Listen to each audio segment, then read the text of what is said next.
Hello everyone, welcome back.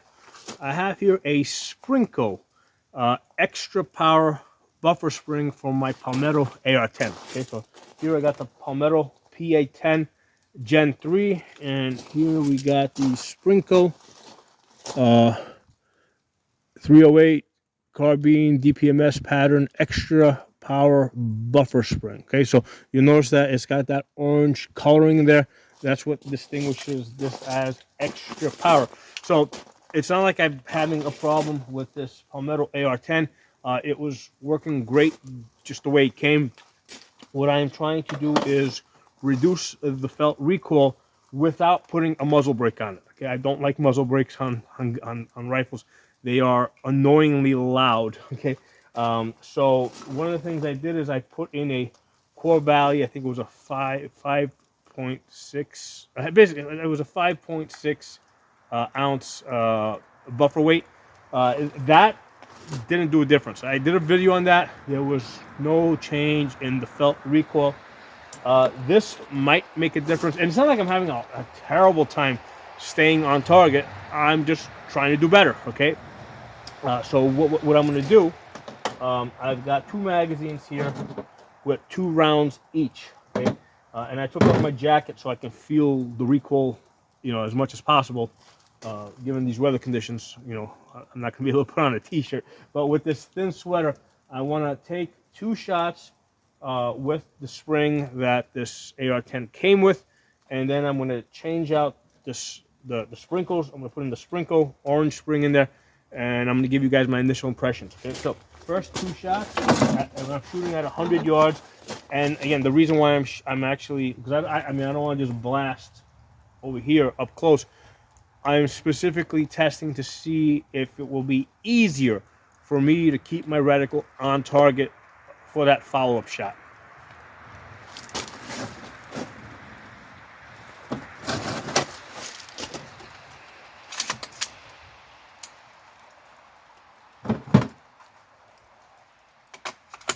Now, just so you guys know, I've already adjusted the gas valve. It's in the 5th position from closed. Okay, so the way I did it is I closed it down all the way, and then I was coming up 1 shot at a time until I got to the point where the gun. Basically, I want to see a last round bolt hole open. So I would put 1 round in the magazine, and I kept firing until I got to the point where it would lock back reliably with Tula 308, and that was in the 5th position. Okay, it was locking back already from the 3rd. It was somewhat unreliable. In the 4th, I think it skipped like maybe once or twice. In the 5th position, it's doing it every time. That might be one of the things that changes here. We may not get locked back in the 5th position when I put this this orange sprinkle spring in there.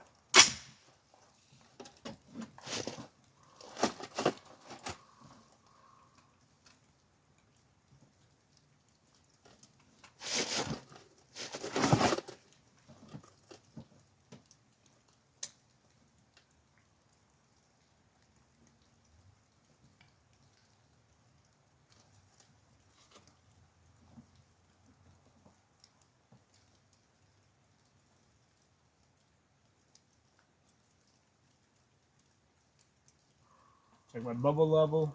There we go.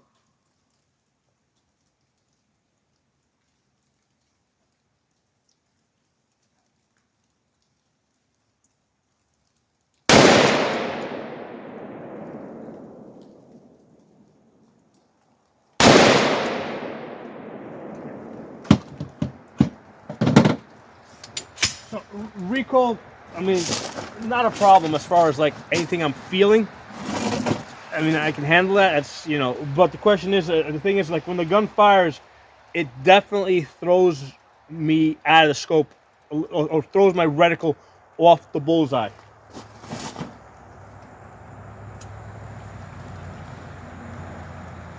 Actually, I'll take this apart completely.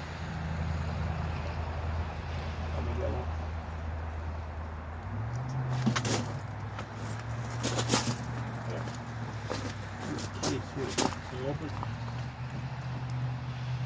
There we go.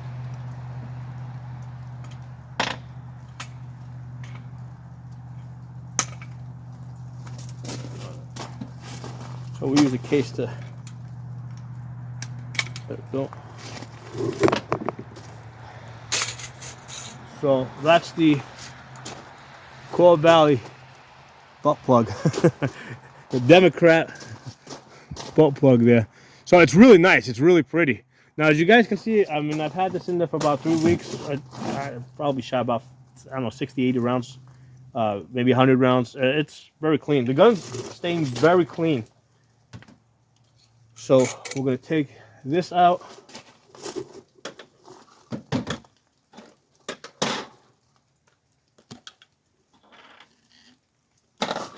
So I've already had this out and I've tested it. I mean, I didn't like shoot it, but just going like this, I mean, this is stiffer, right? So even if you like, the way I was doing this is 2, 4, 6. From the 6th one, try to compress it. 2, 4, 6. Yeah, I mean, that's a lot tighter. So let's see, we'll put the orange end in the butt plug here. We'll put the butt plug rather in the orange end here. I realize I'm being juvenile, or what the hell. Get these in there.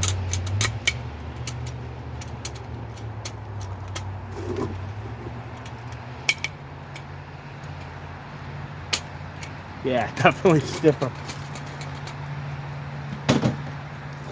Let's get you there so we don't lose you.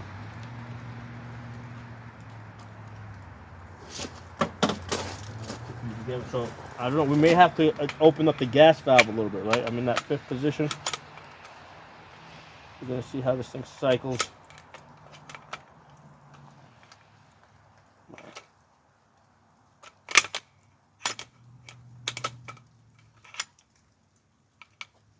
Fuck it, let's just do the front.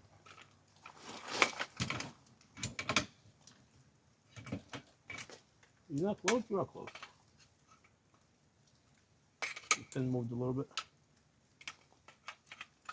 There we go. Yeah, the pin closed up on me a little bit.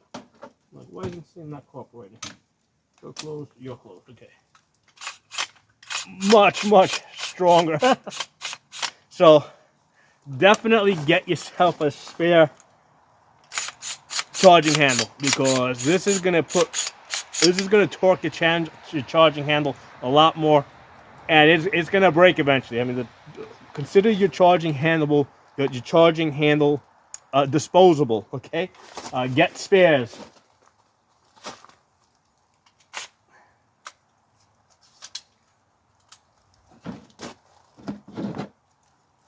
All right, we're gonna fire 2 rounds. See how it feels.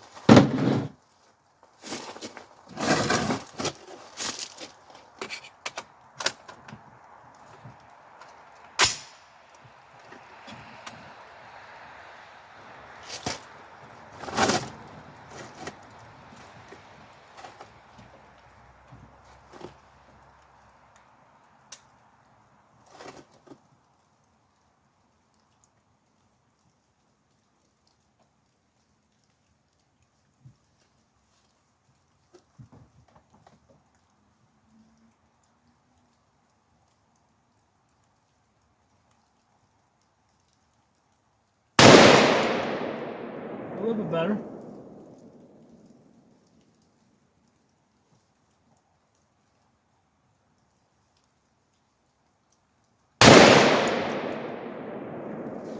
And with the lock back, it still throws you out of the glass. Add the scope a little bit. Take a few more shots. Yeah, I mean, it's definitely not making recoil go away. I mean, it does feel softer, but it's been a long time since I shot an AR-10 with a muzzle brake on it. So I guess I have to shoot this side by side with somebody else's AR-10 that has a muzzle brake to really know where I'm at right now. Let's do the same thing. We'll put 2 here. We'll put 1 here. 1 here. Actually, I'm gonna go get another magazine. I'm gonna get 3 magazines. I'm going to put 1 round each. We're going to see if it locks back every single time. Hold on, let me pause this camera. All right, I got the P-Mag.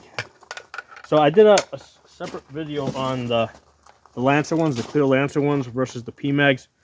I really like the clear Lancer ones. They're a lot, easier for me to work with. I like being able to look at it, see what's in there. But the P-Mags are half the price. So what I did, and I suggest, get like 2 or 3 of the Lancers, and then you get like, because these are, get them at Botoc. They're $35 at Botoc. Most other places have them for like $45, $50. So get like maybe 3 of these, and then you can stockpile these, because these are like, I got these for like $17. You get the window ones for $19. So you can get like 20, 30, 50 of these, but get like at least 3 of these clear Lancer ones, because they're nice to work with. So take 1 shot at a time now. Single shot, chest checking for lock back here.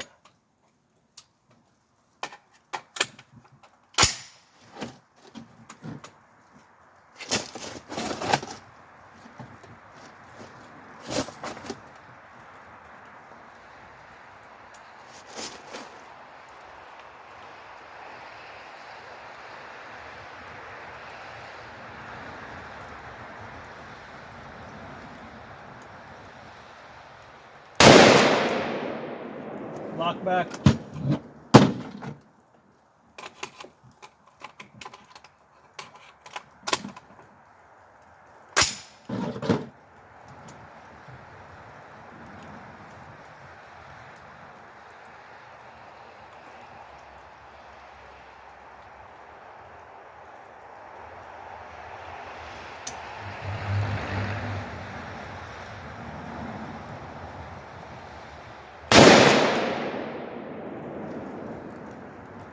Yeah, it definitely throws you a little bit. I mean, there's got to be an improvement.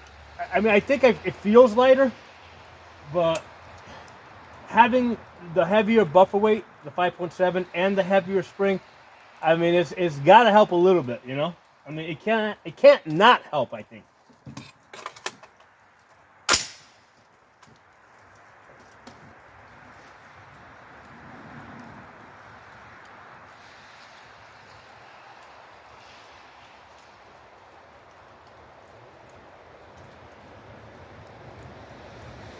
Okay, keep forgetting to take the safety.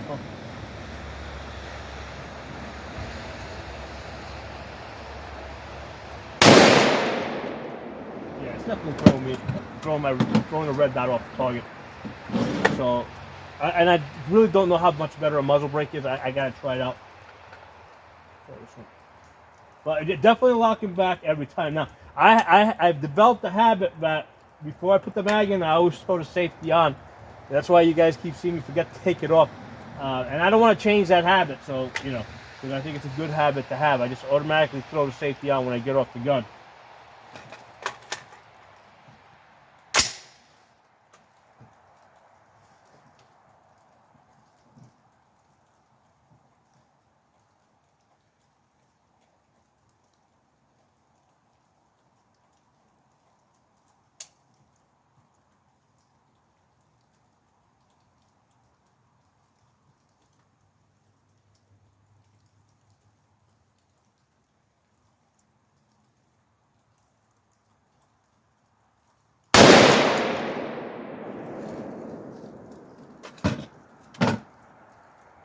Let me do this. It's locking back every time. Let me go get some Tula, because Tula traditionally has been lower power. Let's see how it cycles with the Tula. All right, so I got some Tula 308.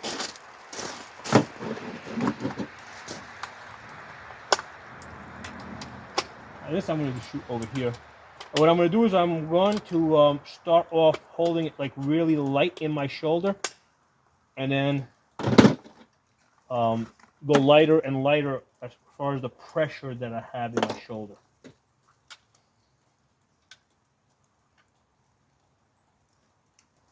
Let's leave 2. We'll check. Actually, let's just do 2 over here. We'll see if it locks back.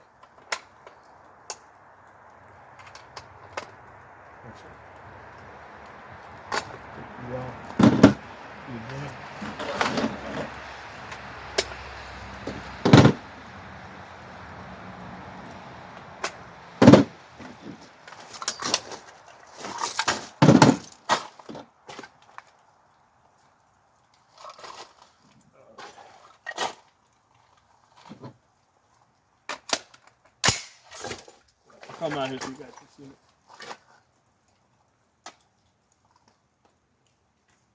A little brighter. All right, so I'm holding it really light. My shoulder locked back. That was light. This time I'm going to hold it off my shoulder.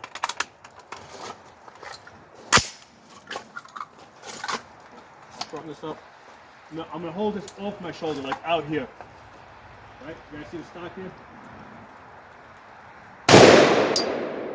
Did not lock back. Now the gun the gun definitely moved back. So let's do another one. I'm going to hold it.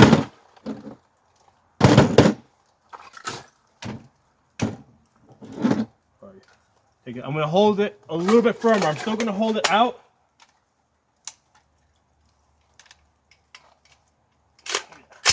Still going to hold it out, but I'm just going to hold it firmer in my hand.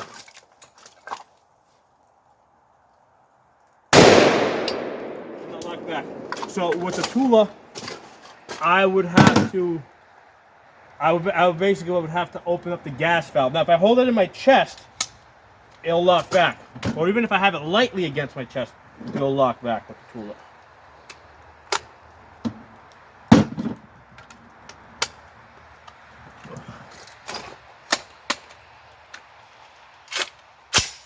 Alright, I'm going to hold it lightly in my chest. If this thing's even touching your chest, it's going to lock back. I'm just curious. We try this American Sniper ammo. I'm going to hold that out.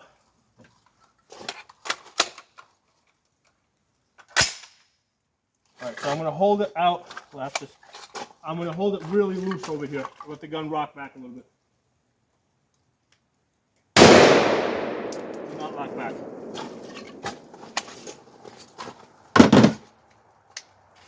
Which is fine. I just need to know the limitations of this gas setting. So this is really an issue with the gas setting.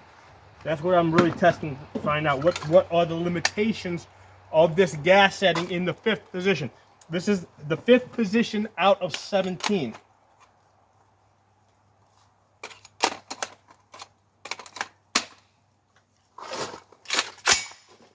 Okay. This time I'm going to apply a little bit of pressure to my shoulder. Lock back. So if this thing's touching your shoulder, as long as the gun's not going like this, even if there's a little pressure here, it's going to lock back in the 5th position, which is where I'm going to keep it. I'm not going to change this. I'm not going to change the gas setting because there's no need to. I'm normally not holding this gun out here shooting like this, right? It's normally in my shoulder. Even in an unconventional position, right? I mean, I'm still gonna, like, let's say I'm on the ground, it'll still be touching my shoulder at least a little bit. So yeah, I don't think I need to touch the gas system. Position 5 out of 17 is fine. Now, if this was going to war, yeah, I would err on the side of caution and maybe go up to position 6 or maybe even 7 out of 17, just to make sure the gun will work when it gets dirty too. But right now, this is fine for the type of shooting that I'm looking to do, which is basically the goal here is to get out to 1,000 yards with this gun. Okay, so right now I've got this in the battle rifle configuration. Right, we got the big window red dot with the magnifier on the back. All right, if this was an AR-15, I call that fighting rifle configuration. With that AR-10, I call it battle rifle configuration. Once the scope goes on it, right? And here's the thing: when I put an LPVO on it, okay, with the LPVO, I call it the DMR configuration, right? Designated marksmanship, or the sniper configuration, right? When I put an LPVO on it. Now, when I put the 5 to 25 scope on it, right? And that's a heavy scope. Regardless whether it's a 5.56 rifle or AR-10 rifle or 308 rifle, that's a garrison rifle, right? Because you put a 2.5 pound scope on top of the gun, which is what this gun's gonna get. It's no longer a fighting rifle. it's no longer even a DMR rifle, right? It's no longer a sniping rifle, because in either of those two roles you gotta be moving. You know, you gotta be moving and traveling distances, and you can't do that with a 2.5-pound scope on top of the gun. But with a heavy scope like that, that's the garrison defense configuration. So but there it is. Yeah, definitely this what is it, Sprinco, we said? Sprinco, the Sprinco orange one, it definitely lightened up the recoil a little bit more. Did not really change the gas system setting. And I recall when I was in the prior with the original Spring, when I was shooting it with Tula and I was holding it out here, I don't think that was locking back consistently either. So really nothing has changed with the lockback. Okay, nothing's changed on the lockback. The only thing that's changed is more felt recoil in the shoulder, but it didn't really improve my ability to keep the reticle on the target, like when the gun goes bang, right? It's still going to lift off the target. Essentially, I'm trying to get it like the recoil to the point of a 5.56, where it's like 5.56, you can be like, bing, bing. I mean, it still lifts a little bit, but it just goes like this, right? It goes boom, boom, boom, boom. So I guess that's what I'm using as a reference to try and get to. I don't think it's going to happen with a 308, and I don't know if putting a muzzle brake on it would even get me to that point. And like I said, no, muzzle brakes are just too annoying for me. If I do get the opportunity, I will shoot a 308 with a muzzle brake just to do a side-by-side thing. If I run into anybody that has a muzzle brake on their AR-10, we'll do a side-by-side shoot. Hey, let's go down and take a look at those targets I was shooting, see what they look like. All right, guys. So now obviously this is not going to be my best group because there was a whole lot of in and out of the scope. So we took a total of 1, 2, 3, 4, 5, 6, 7, 8 shots. The whole group 4.5 inches, and I definitely know I threw, like, there was plenty of times where I just moved it. Let's look at these shots. 1, 2, 3, 4, 5, 6 shots at 2.5 inches. Yeah, and again, that's with like a whole lot of in and out of the scope, stopping the torque, breaking my concentration. We got, what, 4 shots there at 1.25 inches. 3 shots there at 3/4 inch, and I have hit a 3/4 inch. But now this ammunition I was using was called American Sniper. I did do a review on this. It's not my most accurate ammunition, which is kind of why I was using it today, because I just wanted to throw the rounds out there. I knew I wouldn't be concentrating for, like, trying to get the best group. I knew my concentration would be somewhat broken. So I think when I tested it, I was getting I think it was like a shit, I can't remember. I think it was like a 2-inch group or 2.5-inch group. But hey, I mean, just looking at these 6 shots there, yeah, we got the 2.5-inch group. So this is probably the 2.5-inch group that we see with the 6 shots here, right, out of the 8, is probably very indicative of the accuracy of that ammunition. Okay, and I have hit a 3/4 inch group, right, a 3.75 MOA, but that was a 3-shot group. So here's the thing: it's like, yeah, I can hit like a 3/4 inch group, but how often can you do it consistently? How often can you do it consistently? How often can the rifle? How often can the ammunition do it consistently? So this is probably a good indication of where I'm at with this rifle, and cheap ammo, 2.5 MOA, and with the Freedom munitions, I've under similar conditions, I'm getting like 1.25 inches. So the Freedom munitions is better ammunition. So I would say, yeah, that's a good indication of what I'm going to do with this rifle. Under situations where, like, my concentration is somewhat divided, 1.25 inches MOA, not match grade ammo, right? Freedom munitions. Again, I don't like to just look at match grade ammunition, because how much match grade ammunition does anybody have? Freedom munitions, every time I just ordered another 800 rounds of that on top of the 400 I already had. So don't just look at like the match grade ammo. See what you can do with ammunition that you can stockpile. You know, that you can build up. Okay, so hope you guys enjoyed the video. Talk to you all soon. Drop some comments below and check your subscription because YouTube unsubscribes people. Hey, when I forgot to mention, in case anybody's curious, my red dot I'm anchoring underneath the bullseye, right? Because if I put it on top, it's like I don't know where that bullseye is, right? I'm going to be all over the place. So what I did is I took the red dot and I put it underneath it here. That's why I'm impacting over here, okay? And I've already had this out to 200 yards. So this has basically a 200-yard zero, right? So it has a 50-yard zero, and I'm getting second impacts at 200 yards, pretty much on the center at 200 yards. So this is fine, keeping it right where it is. So when I put my dot here, and it's about the size of my fist at 100 yards, okay, I'm impacting right there.